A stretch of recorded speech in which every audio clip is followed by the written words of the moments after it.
নমস্কার বন্ধুরা, আজ আপনাদের পড়ে শোনাব সমরেশ মজুমদারের লেখা গল্প ললাট লিখন। গ্রামের নাম ত্রিশূল। মোটামুটি বর্ধিষ্ণু গ্রাম, কিন্তু জমিদার মানুষটা বড্ড খরচে। 2 হাতে টাকা খরচ করেন। তার নানান রকমের শখের মধ্যে একটি হলো জ্যোতিষীর কাছে যাওয়া। ভারতবর্ষের বড় বড় জ্যোতিষীর কাছে যান আর নিজের ভাগ্য জেনে আসেন। অবশ্য খুঁটিনাটি ব্যাপারে ওদের ভবিষ্যৎবাণীর মিল হয় না, কিন্তু মূল ব্যাপারটি অভিন্ন থেকে গেছে। যে কথাটা সবাই বলেছেন তা হলো, যতই খরচ করুন তার পকেট খালি হবে না। এতেই জমিদার বাবুর শান্তি। পকেটে মাল থাকলে যে কোনো সমস্যার মোকাবিলা করা যায়। কিন্তু একটা ব্যাপারে জমিদার বাবুর একটু অস্বস্তি আছে।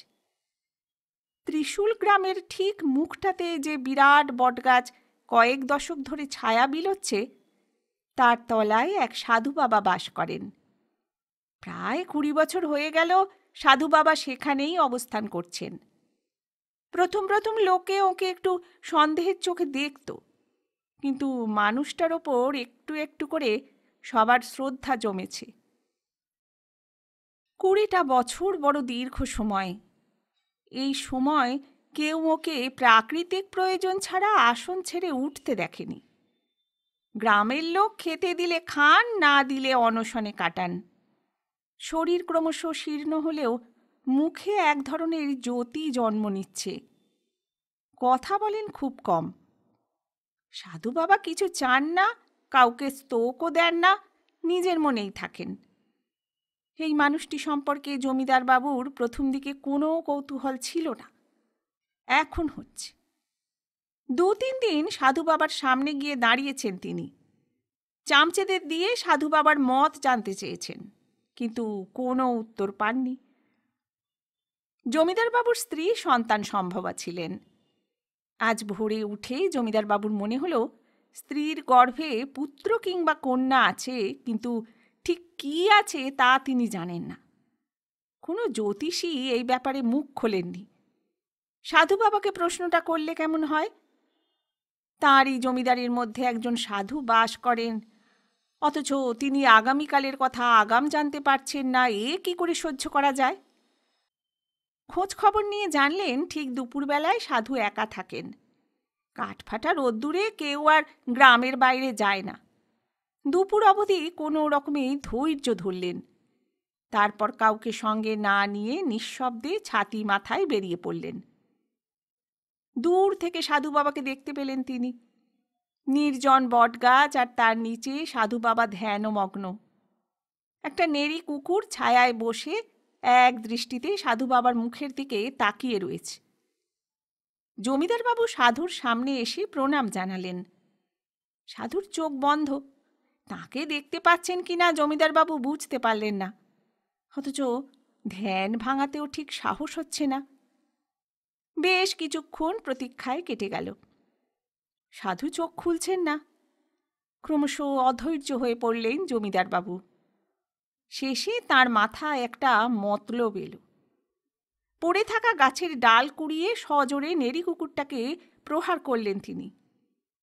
প্রচণ্ড আর্তনাদ করে কুকুরটি সাধু বাবার আসনের দিকে ছুটে গিয়ে শেষ মুহূর্তে দিক পরিবর্তন করে উধাও হলো। কিন্তু ততক্ষণে জমিদার বাবুর উদ্দেশ্য সিদ্ধ হয়েছে। ষাঁড় মেয়র চিৎকারে সাধু বাবার ধ্যান ভঙ্গ হয়েছে।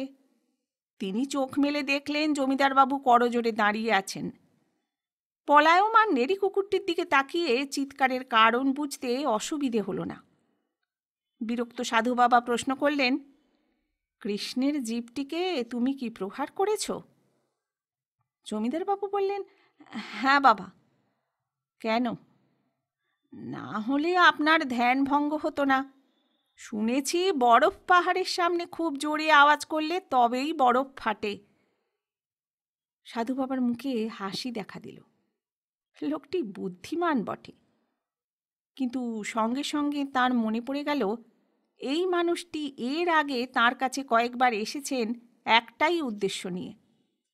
ইনি নিজের ভবিষ্যৎ জানতে চান, ঈশ্বরকে ডাকেন তিনি, ঈশ্বরের নাম করেন, কিন্তু কোন বিদ্যায় ভবিষ্যতের খবর জানা যায় তা তাঁর জানা নেই, জানতেও চান না। ঈশ্বর তাকে করুণা করলেই তিনি ধন্য। অথচ এই সাধারণ মানুষগুলো মনে করে যেহেতু তিনি সন্ন্যাসীর জীবনযাপন করছেন, তাই মানুষের অতীত ভবিষ্যৎ জেনে বসে আছেন। তাঁর যে সেরকম কোনো ক্ষমতা নেই, ক্ষমতার লোভে তিনি এগোননি, এ কথা বললেও কেউ বিশ্বাস করবে না। এই কারণেই তিনি খুব কম কথা বলেন। লোকালয়ের কাছে না থাকলে না খেয়ে মরতে হবে, তাই এখানে থাকা। সাধু বাবার হাসি দেখে জমিদারবাবু বললেন, বাবা, আমার বংশে সন্তান আসছে, আপনি বলুন সে পুত্র হবে তো? সাধু বাবা মাথা নাড়লেন। বিধাতা যা চায় তাই হবে। জমিদারবাবু বললেন, সে কথা ঠিক, কিন্তু মন তো জানতে চায়। আপনি তো সব জানেন, দয়া করে বলুন। সাধু বাবা বললেন, আমি সে ক্ষমতার অধিকারী নই।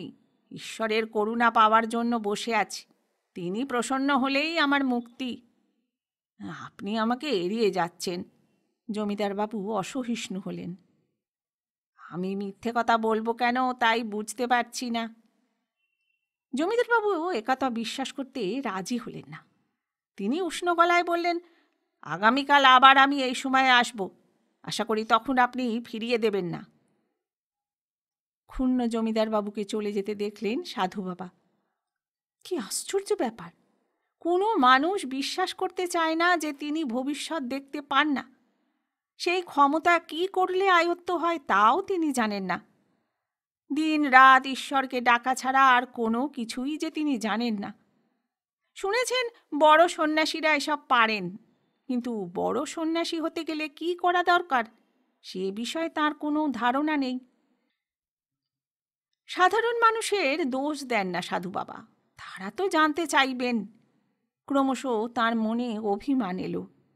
এত বছর কেটে গেল ঈশ্বরের প্রত্যাশায়, তবু তার করুণা পেলেন না। শীর্ণ জটাধারী তপ্ত মধ্যাহ্নে আকাশের দিকে তাকালেন। সেখানে একখণ্ড মেঘও নেই। মনে মনে প্রার্থনা করলেন, হে করুণাময়, তুমি দয়া করো। আমি কিছুই চাই না তোমার কাছে, শুধু তোমার লীলার স্বাদ নিতে চাই। সেই সন্ধ্যায় সাধু বাবা কিছু খেলেন না। গ্রামের ভক্তরা অবশ্য নিত্যদিনের উপাচার পৌঁছে দিয়ে গিয়েছিল। এই সঙ্গে এসেছিল আর একটি বিশেষ থালা। ওটি জমিদারবাবু পাঠিয়েছেন। রাজভোগ, রাজ সন্দেশ এবং রাজফলে সেটি পরিপূর্ণ। সাধু বাবা কোনো দিকেই তাকালেন না। চিত্ত স্থির করে ক্রমশ ডুবে যেতে লাগলেন এক অসীমে, যেখানে গেলে কোনো জাগতিক কোলাহল কর্ণে প্রবেশ করে না। মধ্যরাত পেরিয়ে গিয়ে আকাশ একটু একটু করে চেহারা বদলাচ্ছিল। ফিকে জাফরান রঙের সমারোহ সেখানে। নবমীর চাঁদ ননির রং মেখে ঝুলে রয়েছে মধ্য গগনে। শুকতারা ক্রমশ উজ্জ্বল হয়েছে এখন। শেষ প্রহরে সাধু বাবার চেতনা ফিরে এলো। বড় নির্জন হয়ে আছে পৃথিবী। বিশ্ব চরাচর এখন ঘুমের অতলে, কোথাও কোনো শব্দ নেই। সাধু বাবা চোখ মেললেন। হঠাৎ তাঁর শ্রবণেন্দ্রিয় সতর্ক হল। দ্রুত পায়ের আওয়াজ কানে আসছে। এই শেষ রাতে কে আসছে? ঠিক তখনই নজরে এলো ত্রিশূল গ্রামের ভেতর থেকে এক ব্যক্তি হন্তদন্ত হয়ে ছুটে আসছে বলা চলে। আকৃতি দেখে চিনতে পারলেন না সাধু বাবা, অথচ এই গ্রামের প্রতিটি মানুষকে তিনি ভালো করে চেনেন। কোনো কুমতলব শেষ করে লোকটা ফিরে যাচ্ছে না তো? গ্রামের মানুষ তার ভক্ত, তাকে সেবা করে, ওদের কোনো ক্ষতি করে আসছে না তো লোকটা? চোখের সামনে দিয়ে যখন সে হনহন করে বেরিয়ে যাচ্ছে, তখন সাধু বাবা তাকে ডাকলেন, ওহে, এদিকে একবার শোনো। লোকটি একটু স্লথ হয়ে আবার চলতে শুরু করলে সাধু বাবা গলা তুললেন, তুমি কে হে? ডাকছি শুনতে পাচ্ছ না? এবার লোকটি থামল। তারপর সেখানেই দাঁড়িয়ে জিজ্ঞাসা করল, কি বলছেন তাড়াতাড়ি বলুন, আমার সময় নেই। সাধু বাবা হাসলেন, অত ব্যস্ত কেন? দুদণ্ড দাঁড়িয়ে যাও না। লোকটা বিরক্ত মুখে এগিয়ে এলো। কি বলছেন? তোমাকে তো কখনো দেখিনি বাপু, কোথায় থাকো? এতদিন চোখ ছিল না তাই দেখেননি, এখন চোখ হয়েছে তাই দেখছেন। কি কারণে ডাকছেন তাড়াতাড়ি বলে ফেলুন। সাধু বাবা লোকটির মুখের দিকে তাকিয়ে বললেন, বসো। না না, বসার সময় নেই, এক্ষুনি ভোর হবে, তার আগেই আমাকে পাশের গাঁয়ে যেতে হবে। আগে কাজ, পরে কথা। সাধু বাবার শরীর রোমাঞ্চিত হলো। আমি কি ঠিক দেখছি? লোকটি হাসল। হ্যাঁ, ঠিকই দেখছ। এতদিন অন্ধ ছিলে, আর 5 জনের মতো চোখ থাকতেও আমায় দেখতে পাওনি। এত বছরের সাধনার পর আজ তোমার দৃষ্টি ফুটেছে, তাই দেখতে পেলে। আমি বিধাতা পুরুষ। সাধু বাবা সঙ্গে সঙ্গে প্রণাম করলেন। তারপর বললেন, আমি ধন্য, আমি ধন্য। বিধাতা পুরুষ বললেন, ঠিক আছে, এখন কেন ডেকেছ তাই বলো। সাধু বাবার মাথায় কোনো জিজ্ঞাসা সহসা এলো না। তস্কর ভেবে তিনি বিধাতা পুরুষকে ডেকেছিলেন। এখন কি জবাব দেবেন ভাবতে গিয়ে জমিদার বাবুর মুখ মনে পড়ল। বেচারা জানতে চায় তার ছেলে হবে না মেয়ে হবে। সাধু বাবার আর কোনো খেয়াল রইল না। এই প্রশ্নটাই বিধাতা পুরুষকে করলেন। বিধাতা পুরুষ হাসলেন। আমি তো তার বাড়ি থেকেই আসছি হে। আজ 3য় প্রহরে তার স্ত্রী একটি পুত্র প্রসব করেছে। সেই পুত্রের ললাটে ভাগ্যলিপি লিখে ছুটে আসছি। যেতে হবে পাশের গাঁয়ে। সেখানে এক চাষির কন্যা জন্ম নিচ্ছে, তারও ললাটে লিখতে হবে ভবিষ্যৎ। এখন এত কাজের চাপ একা সামলানো মুশকিল হয়ে যাচ্ছে, আর তার ওপর তুমি পিছু ডেকে দেরি করিয়ে দিলে। মানুষ ভাবে বিধাতা হয়ে আমি খুব সুখে আছি। সাধু বাবা নতজানু হয়ে বললেন, ভগবান, এত যদি করুণা হলো তবে দয়া করে আরেকটু বলে যান, ওই 2 নবজাতকের ললাটে কি লেখা হলো বা হবে? বিধাতা পুরুষ বললেন, তুমি ভক্ত লোক, তোমাকে বলতে আপত্তি নেই। তাছাড়া আমি একবার ললাটে যা লিখে দেব, পৃথিবী গেলেও তা মিথ্যে হবে না। হ্যাঁ, জমিদারের ছেলের কপালে লিখলাম কয়েক বছর সে বেশ আদরে মানুষ হবে, কিন্তু জমিদারের বেহিসাবি খরচের জন্যে জমিদারি নিলামে উঠবে। বাপ মা মরে গেলে ছেলেটি একদম অনাথ নিঃস্ব হয়ে জীবন কাটাবে। তবে অতি দীন অবস্থায় তাকে বাঁচাবার জন্যে একটি কালো গরুর ব্যবস্থা রেখেছি। সেই গরুর দুধ বিক্রি করে সে বেঁচে থাকবে। বিধাতা পুরুষ যাওয়ার জন্যে পা বাড়ালে সাধু বাবা তাড়াতাড়ি জিজ্ঞাসা করলেন, আর ওই চাষির মেয়ের কপালে কি লিখবেন? মুখ ঘুরিয়ে বিধাতা পুরুষ বললেন, সে মেয়ের বিয়ে হবে 16 বছর বয়সে, ঠিক 17 বছরে বিধবা হবে। তার এক ভাসুর তাকে নষ্ট করবে, বাধ্য হবে সে পথে বেরিয়ে আসতে।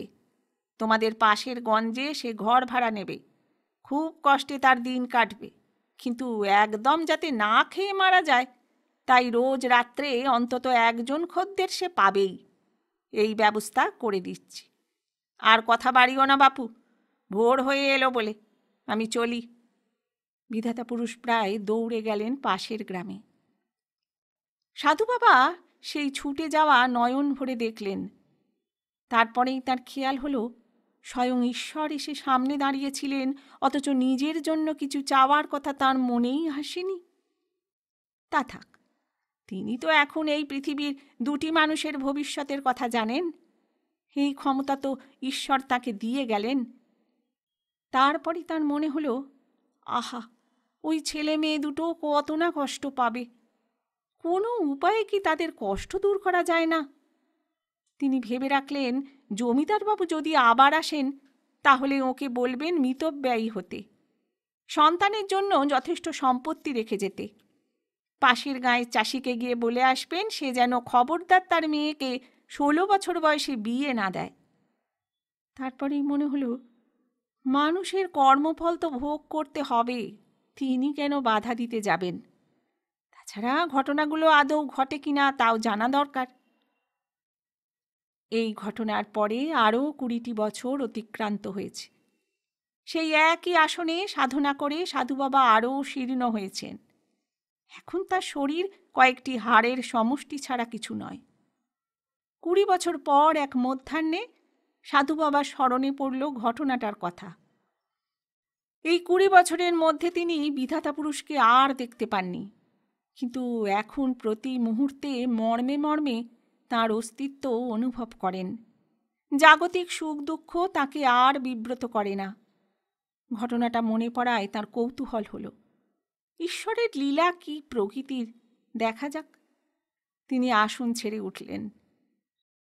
সাধু বাবাকে গ্রামের পথে দেখতে পেয়ে ভিড় জমে গেল। 40 বছর ধরে ওকে কেউ গ্রামে ঢুকতে দেখেনি। সাধু বাবা তাদের জিজ্ঞাসা করলেন, জমিদারের বাড়িটা কোন পাড়ায়? ভিড়ের ভেতর থেকে একজন জানালো, জমিদারের বাড়িটা এখন আর নেই। ধারপত্তর করে তাদের অবস্থা এত খারাপ হয়েছিল যে সব নিলাম হয়ে গিয়েছে। বাড়িটা যারা কিনেছিল তারা ভেঙে ফেলে গুদাম করেছে। জমিদার বাবু নেই, শুধু তার ছেলে খুব কষ্টে সৃষ্টে একটা ভাঙা বাড়িতে কোনো রকমে থাকে। সাধু বাবার ইচ্ছায় ওরাই তাকে একটা জীর্ণ বাড়ির সামনে পৌঁছে দিয়ে গেল। সেখানে একটি তরুণ করজোড়ে দাঁড়িয়ে সাধু বাবাকে অভ্যর্থনা করল, বাবা, এ আমার কি ভাগ্য যে আপনি পায়ের ধুলো দিয়েছেন। সাধু বাবা জিজ্ঞাসা করলেন, তুমি জমিদারের পুত্র? হ্যাঁ বাবা, তাই ছিলাম, কিন্তু এখন অতি দীন দরিদ্র। আপনার সেবা করার যোগ্যতাটুকুও নেই। আপনি আমার দুঃখ দূর করুন। সাধু বাবা জিজ্ঞাসা করলেন, তোমার চলে কি করে? ছেলেটি বলল, আমার তো সবই গিয়েছে, শুধু একটা কালো গরু কোনো রকমে টিকেছিল, তার দুধ বিক্রি করে বেঁচে আছি। সাধু বাবা শিহরিত হলেন, তাহলে বিধাতা পুরুষের বাক্য মিথ্যে হয়নি? তিনি কিছুক্ষণ নয়ন বন্ধ করে চিন্তা করতেই এক ধরনের হাসি ফুটে উঠল ঠোঁটে। আচ্ছা, একটু মজা করলে কিরকম হয়? দেখা যাক এতে ছেলেটির কোনো উপকার হয় কিনা। তিনি জমিদার পুত্রকে নিভৃতে ডেকে নিয়ে গিয়ে বললেন, তুমি যদি আমার উপদেশ মতো চলো তাহলে তোমার দুঃখ দূর হতে পারে। ছেলেটি তার পায়ে হাত রাখল। আপনি আদেশ করুন, আমি পালন করব। সাধু বাবা বললেন, বেশ, তুমি তোমার কালো গরুটিকে গোয়াল থেকে খুলে বাজারে নিয়ে যাও, সেখানে সেটা ভালো দামে বিক্রি করে এসো। ছেলেটি আঁতকে উঠল, এ কি কথা বলছেন বাবা? ওই আমার সবেধন নীলমণি, ওকে বিক্রি করলে খাবো কি? সাধু বাবা বললেন, আমার কথা শোনো, তোমার অমঙ্গল হবে না। ছেলেটি তবু দুনামানা করছে দেখে সাধু বাবা কপট ক্রোধ প্রকাশ করলেন, যা বলছি তাই যদি না করো তোমার। বাক্য সমাপ্ত না করে তিনি ফিরে চললেন নিজের আসনে। সারা রাত মন চঞ্চল হয়ে রইল। ছেলেটি তার নির্দেশ মান্য করল কিনা বুঝতে পারছেন না তিনি।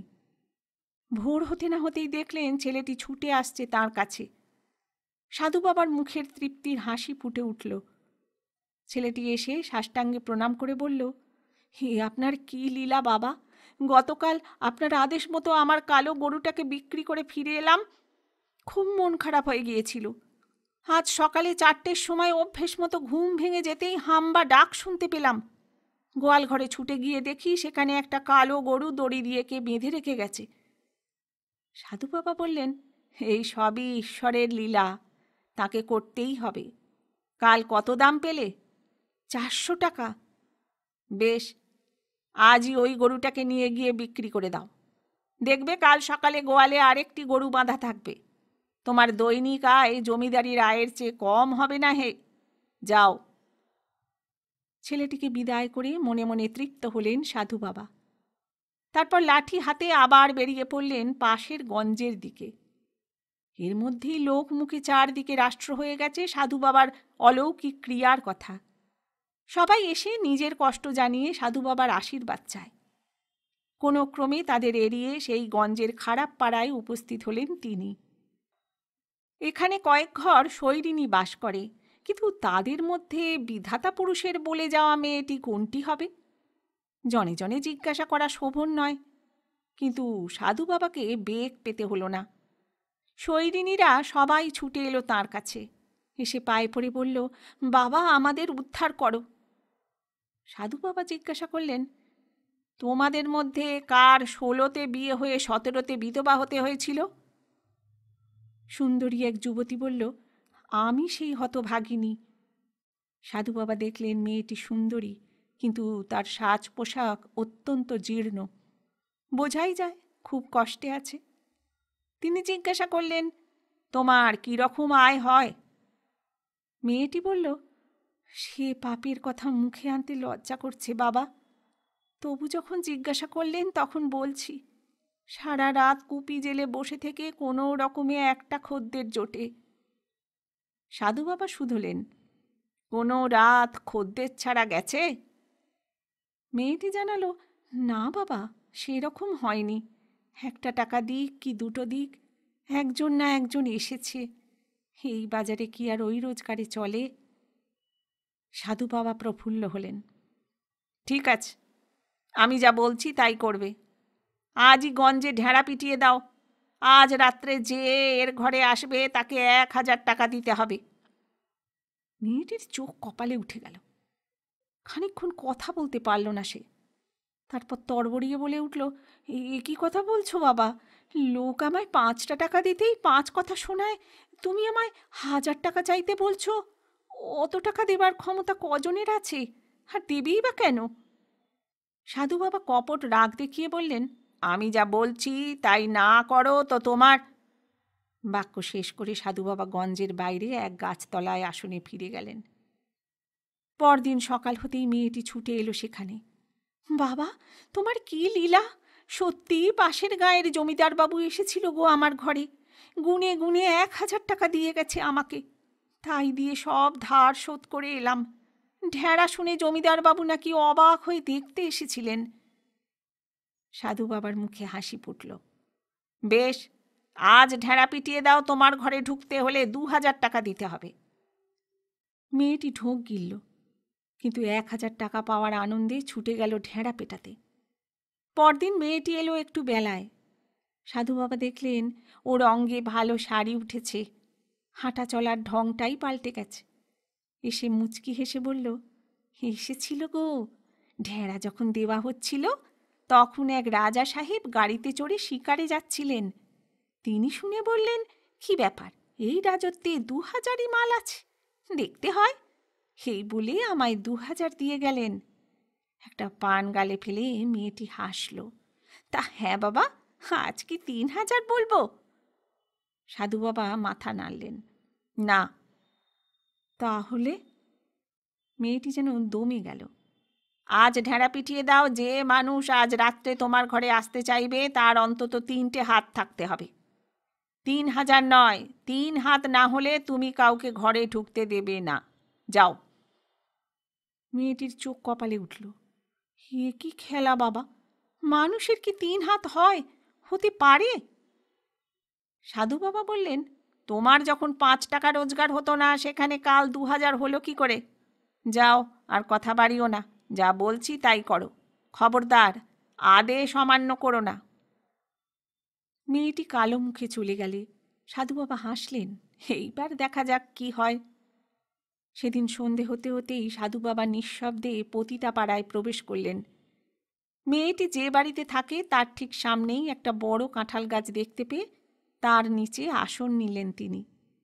অন্ধকারে কেউ তাকে দেখতে পাচ্ছে না, কিন্তু তিনি সব দেখছেন। কারণ দরজায় দরজায় লণ্ঠন আলো হাতে করে সৈরিনীরা দাঁড়িয়ে। খদ্দের আসছে এবং দরজা বন্ধ হচ্ছে, কিন্তু সাধুর নজর বিশেষ ঘরের দিকে। সেখানে অত্যন্ত গরবিনীর ভঙ্গিতে মেয়েটি দাঁড়িয়ে আছে। অনেক সাদাসাদি করলেও সে কাউকে ঘরে তুলছে না। ক্রমশ রাত বাড়ল, পাড়াটা ঝিমিয়ে এলো। মেয়েটি দাঁড়িয়ে দাঁড়িয়ে হাই তুলতে লাগল। শেষ পর্যন্ত সব আলো নিভে গেল। সে ঘরে গিয়ে দরজা বন্ধ করল। সাধু বাবার অস্বস্তি শুরু হলো। রাতে 3য় প্রহর এখন। এত বড় গঞ্জ ঘুমে কাদা হয়ে আছে। মাথার ওপর অম্বুরি তামাকের গন্ধের মতো ঝলমল জ্যোৎস্না এসে পড়ল। এখন চরাচর স্পষ্ট দেখা যাচ্ছে। সাধু বাবা দেখছেন রাত খুব দ্রুত ফুরিয়ে যাচ্ছে। ঠিক সেই সময় পায়ের শব্দ হলো। সাধু বাবা সচকিত হলেন। একটি মানুষ হনহন করে ছুটে আসছে। কোনো দিকে না তাকিয়ে সে মেয়েটির বন্ধ দরজার সামনে উপস্থিত হয়ে কড়া নাড়ল। 2বার শব্দ হতেই ভেতর থেকে মেয়েটির গলা পাওয়া গেল। কে রে? লোকটি জবাব দিল, আমি। আমিটা কে? ভেতর থেকে ঘুম জড়ানো গলা ভেসে এলো। তোমার কাছে রাত্রিরে কারা আসে?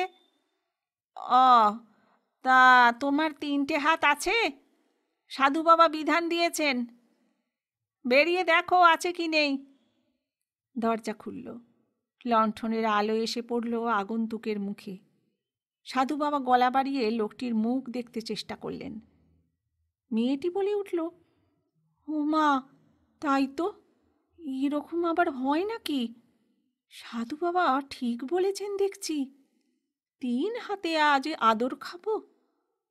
লোকটি মুখ বিকৃত করল, এই জন্যে আগে ভাগে জানাতে নেই। উত্তরটা জেনে বেটা খুব চাল চালল। চলো। সাধু বাবা দেখল বিধাতা পুরুষকে নিজের মর্যাদা রাখতে 3 হাতে ঘরে ঢুকতে হচ্ছে। ঈশ্বরের ললাটে এইটা কেউ লিখে দিয়েছিল কিনা কে জানে। ভাবতেই হাসি পেল। ঈশ্বরের ললাটে লেখার ক্ষমতা আবার কার আছে, মানুষ ছাড়া? আমাদের গল্প পাঠের এই ছোট্ট প্রয়াস যদি আপনাদের ভালো লেগে থাকে তবে অবশ্যই কমেন্ট করে জানাবেন, আর ভিডিওটি লাইক করে চ্যানেলটি সাবস্ক্রাইব করতে ভুলবেন না। ধন্যবাদ।